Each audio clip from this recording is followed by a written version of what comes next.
Hello जोहार, मैं हसनैन और आप देख रहे हैं न्यूज झारखंड। समय हो चला है झारखंड की खबरों को जानने का, लेकिन उससे पहले अभी तक आपने चैनल को सब्सक्राइब नहीं किया तो चैनल को सब्सक्राइब कर लीजिए, वीडियो को लाइक कर दीजिए और आप इस वीडियो को किस जगह से देख रहे हैं कमेंट्स करके हमें जरूर बताइएगा। चलिए जानते हैं झारखंड की प्रमुख बड़ी खबरों को।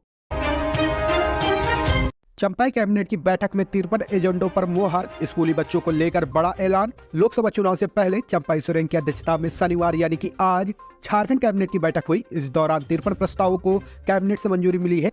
वहीं चंपाई कैबिनेट ने बैठक के दौरान स्कूली छात्रों को लेकर बड़ा ऐलान किया है। चंपाई कैबिनेट ने स्कूल जाने वाले 8वीं तक के छात्रों को स्कूली बैग देने की घोषणा की है। इसके अलावा संथाल परगना क्षेत्र के 2 दर्जन सड़कों के लिए 1000 करोड़ से अधिक की योजनाओं को स्वीकृति मिली है। कैबिनेट की बैठक में लिए गए फैसलों से सरकारी स्कूल के कक्षा 1 से 8 तक के करीब 37 लाख बच्चों को फायदा होगा। इसके अलावा आदिम जनजाति क्षेत्र में 51 आंगनबाड़ी केंद्र खुलेगा। कैबिनेट की बैठक में जेटर टीमावली 2024 को स्वीकृति मिली है। आंगनबाड़ी केंद्रों में सैनिटरी पैड मिलेगा। बच्चों को आंगनबाड़ी केंद्र में गर्म पोषाहार के लिए प्रत्येक 3 माह में गैस सिलेंडर की होगी रिफिलिंग। साल में 4 सिलेंडर की सुविधा मिलेगी। मिलेट फसल के उत्पादन को बढ़ाने के लिए 5 वर्ष में 50 लाख हेक्टेयर भूमि पर उत्पादन का लक्ष्य रखा गया है। इसके लिए 50 करोड़ रुपए की राशि की स्वीकृति दी गई है। धनबाद में जज उत्तम आनंद की पत्नी को अनुकंपा पर नियुक्ति मिलेगी। 836 गैर सहायता प्राप्त अल्पसंख्यक स्कूलों और 144 गैर सरकारी प्राप्त माध्यमिक स्कूलों के शिक्षकों को पुरानी पेंशन योजना में लाने की स्वीकृति मिली। राज्य सरकार किसान समृद्धि योजना शुरू करेगी। इसके लिए 80 करोड़ रुपए की स्वीकृति मिली है। झारखंड राज्य निर्वाचन आयुक्त के आयु सीमा और पदावधि को लेकर संशोधन हुआ। झारखंड हाईकोर्ट का सरकार से सवाल, पीजीटी परीक्षा में आंसर की जबलिंग क्यों की गई। झारखंड हाईकोर्ट के जस्टिस संजय कुमार द्विवेदी की अदालत ने स्नातकोत्तर प्रशिक्षित शिक्षक संयुक्त प्रतियोगिता परीक्षा 2023 में आंसर की जबलिंग करने के मामले में दायर याचिका पर सुनवाई की। मामले की सुनवाई के दौरान अदालत ने प्रार्थी का पक्ष सुना। इसके बाद अदालत ने राज्य सरकार व झारखंड कर्मचारी चयन आयोग से पूछा कि परीक्षा के आंसर की जबलिंग क्यों की गई। अदालत ने अभ्यर्थी के डिजिटल डेटा को सुरक्षित रखने का निर्देश दिया। अदालत ने शपथ पत्र के माध्यम से दोनों प्रतिवादियों को 4 सप्ताह के भीतर जवाब दायर करने का निर्देश दिया। साथ ही मामले की अगली सुनवाई के लिए 4 सप्ताह के बाद की तिथि निर्धारित करने को कहा। आज से बिगड़ने वाला है झारखंड का मौसम, येलो अलर्ट जारी। इन जिलों में होगी बारिश। झारखंड का मौसम बदल गया है। राज्य में शनिवार से लगातार वर्षा होगी। वज्रपात और आंधी चलने की भी आशंका है। इसे लेकर येलो अलर्ट जारी किया गया है। इसका असर कई जिलों में पड़ेगा। यह जानकारी मौसम वैज्ञानिक अभिषेक आनंद ने दी। उन्होंने कहा कि राज्य में अगले 2 दिनों के दौरान अधिकतम तापमान में बदलाव की संभावना नहीं है। इसके बाद अगले 3 दिन में इसमें धीरे धीरे से 4 डिग्री सेल्सियस की गिरावट हो सकती है। मौसम केंद्र के मुताबिक 16 से 18 मार्च तक राज्य के दक्षिण और निकटवर्ती भागों में कहीं कहीं गर्जन के साथ हल्के दर्जे की वर्षा होने की संभावना है। इसका असर पूर्वी सिंहभूमि, पश्चिम सिंहभूमि, सरायकेला खरसावां, सिमडेगा, खूंटी, गुमला, रांची, रामगढ़, बोकारो जिले में पड़ने की संभावना है। केंद्र के अनुसार 19 मार्च को राज्य में कहीं कहीं हल्की बारिश होने की उम्मीद है। राज्य के उत्तर पूर्वी, दक्षिण और निकटवर्ती मध्य भागों में कुछ स्थानों पर 20 मार्च को वर्षा होने की संभावना है। इसका असर देवघर, धनबाद, दुमका, गिरिडीह, गोड्डा, जामताड़ा, पाकुड़, साहिबगंज, पूर्वी सिंहभूमि, पश्चिम सिंहभूमि, सरायकेला खरसावां, सिमडेगा, खूंटी, गुमला, रांची, रामगढ़, बोकारो जिले में पड़ने की संभावना है। राज्य के दक्षिण पूर्वी भागों में 21 मार्च को हल्की वर्षा होने की संभावना है। चुनाव लड़ने वाले 26 आयोग घोषित, लिस्ट जारी। निर्वाचन आयोग ने दी जानकारी। भारत निर्वाचन आयोग ने झारखंड के उन 26 व्यक्ति की सूची जारी कर दी है जो जनप्रतिनिधित्व अधिनियम 1991 की धारा का के तहत चुनाव लड़ने के लिए आयोग घोषित किए गए हैं। इनके आयोग होने की समय सीमा अलग अलग है। आयोग ने राज्य के मुख्य निर्वाचन पदाधिकारी को सूची भेजते हुए सभी जिला निर्वाचन पदाधिकारियों तथा निर्वाचित पदाधिकारियों को आवश्यक कार्रवाई के लिए भेजने को कहा है जहां चुनाव होना है। जो व्यक्ति चुनाव लड़ने के लिए आयोग घोषित किए गए हैं उनमें हुसैनाबाद विधानसभा क्षेत्र के 4, मांडू, चतरा तथा भवनाथपुर, डाल्टनगंज विधानसभा क्षेत्र के 3, गोंडा विधानसभा क्षेत्र के 2 तथा जमशेदपुर, बरकट्टा, सिसई, झरिया, सिंदरी, हजारीबाग, छतरपुर तथा मनोहरपुर के 1 व्यक्ति सम्मिलित हैं। बता दें कि जनप्रतिनिधित्व अधिनियम के उक्त धारा के तहत चुनाव में निर्धारित समय सीमा तक खर्च का लेखा जोखा नहीं देने वाले प्रत्याशियों को चुनाव लड़ने से अयोग्य ठहरा दिया जाता है। जो व्यक्ति चुनाव लड़ने के लिए अयोग्य ठहराए गए हैं उनमें कोई बड़ा नाम नहीं है। बरकट्टा से अमित कुमार यादव को भी 9 जुलाई 2024 तक के लिए अयोग्य ठहराया गया है। हालांकि ये वर्तमान विधायक हैं या और कोई है यह स्पष्ट नहीं हो सका है। रांची से गोरखपुर जाने वाले यात्रियों को तोहफा, होली के लिए भी स्पेशल ट्रेन। रांची से गोरखपुर जाने वाले यात्रियों के लिए एक खुशखबरी आ गई है। लंबे इंतजार के बाद अब रांची से गोरखपुर जाने वाले के लिए एक और ट्रेन का परिचालन होगा।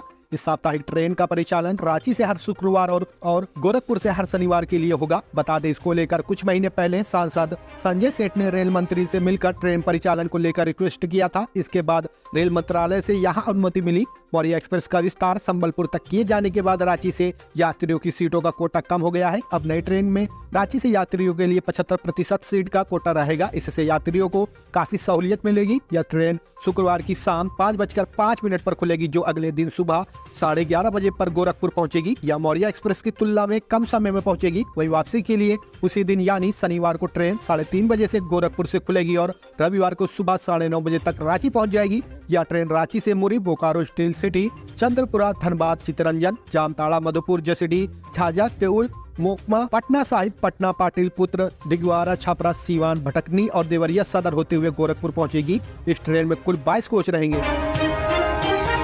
गर्मियों में नहीं होगी बिजली की कमी, मुख्य सचिव ने दिए निर्देश। मांग और आपूर्ति में बैठाया जाएगा तालमेल। गर्मियों में बिजली की निर्बाध आपूर्ति का निर्देश मुख्य सचिव एल ख्यांग्ते ने दिया। शुक्रवार को वरीय अधिकारियों के साथ प्रोजेक्ट भवन सचिवालय में बैठक के दौरान उन्होंने महत्वपूर्ण निर्देश दिए। मुख्य सचिव ने स्पष्ट कहा कि गर्मी में बिजली की समस्या नहीं होनी चाहिए। अधिकारी इसका ध्यान रखें और पहले से ही पूरी तैयारी रखें। गर्मी के मौसम में बिजली की मांग अधिक बढ़ जाती है। बीते वर्ष ज्यादा गर्मी पड़ने पर मांग बढ़कर 3000 मेगावाट तक चली गई थी। इसके लिए पहले से पावर एक्सचेंज के साथ समन्वय स्थापित किए जाए ताकि विपरीत परिस्थिति में भी राज्य को बिजली की आपूर्ति सामान्य रहे। बैठक में अधिकारियों ने मुख्य सचिव को बताया कि एनटीपीसी नॉर्थ करपुड़ा की दूसरी यूनिट इस माह तक आरंभ हो जाएगी। इससे राज्य को अतिरिक्त 170 मेगावाट बिजली मिलने लगेगी। इसके बाद अतिरिक्त बिजली की जरूरत होगी, उसे पावर एक्सचेंज से खरीदा जाएगा। देवघर संत सम्मेलन में बोले धीरेन्द्र कृष्ण शास्त्री, झारखंड में भी सनातन का लहराएगा परचम। झारखंड के देवघर कॉलेज मैदान में आयोजित संत सम्मेलन में प्रवचन के दौरान बागेश्वर धाम सरकार बाबा धीरेन्द्र कृष्ण शास्त्री ने कहा कि मुझे क्या पता था कि देवघर और झारखंड में मेरे बालाजी कितने पागल हैं। पता होता तो पहले भी आ जाता। मुझे झारखंड आने से रोका गया। रोकने वाले कान खोलकर सुन ले, ठटरी बंधेगी, हम पीछा नहीं छोड़ेंगे। महादेव का बुलाया है तो मैं दौड़ा चलाया, अब आया हूँ तो जाने वाले नहीं है। उन्होंने कहा कि लोग कहते हैं कि वहाँ मत जाओ, वहाँ की सरकार परमिशन नहीं देती है। हमने कहा था कोई ऐसा बागेश्वर धाम का पागल आएगा, हमें बुलाएगा और झारखंड में भी सनातन का झंडा लहराएगा। बाबा धीरेन्द्र कृष्ण शास्त्री ने कहा कि हम किसी भी धर्म के खिलाफ नहीं है। जो सनातन धर्म और हिंदुत्व का विरोध करेगा उसके खिलाफ है, क्योंकि ऐसे कोई गली नहीं जहां बजरंगबली की चली नहीं। उन्होंने कहा कि अब झारखंड आ गए हैं तो झारखंड में भी सनातन का परचम लहराया जाएगा। भारत का बच्चा अब जय श्री राम बोलेगा, इसलिए धर्म विरोधियों को हमसे डर लगता है। उन्हें लगता है कि बाबा आएगा, सनातन धर्म का परचम लहराएगा, लेकिन हमारे हनुमान जी को कोई रोके, भगवान राम को रोके, हमें अच्छा नहीं लगता। रांची में मिलावटी तेल से बनता है नमकीन, दिल्ली से आता है सस्ता मसाला। इस सप्ताह के बाद रंगों का पर्व होली की तैयारी शुरू हो जाएगी। लोग एक दूसरे के घर जाकर लजीज व्यंजनों का लुत्फ उठाएंगे। चटपटे नमकीन भी परोसे जाएंगे। मेहमानों के आवाभगत के लिए अगले सप्ताह से घरों में नमकीन तैयार करने और बाजार से खरीदना शुरू हो जाएगा। होली पर रांची में नमकीन का बाजार बहुत तेज रहता है। ऐसे में नमकीन खाद्य पदार्थ में मिलावट की संभावना ज्यादा होती है। मिलावटखोर भी इसकी तैयारी पहले से ही कर रहे हैं।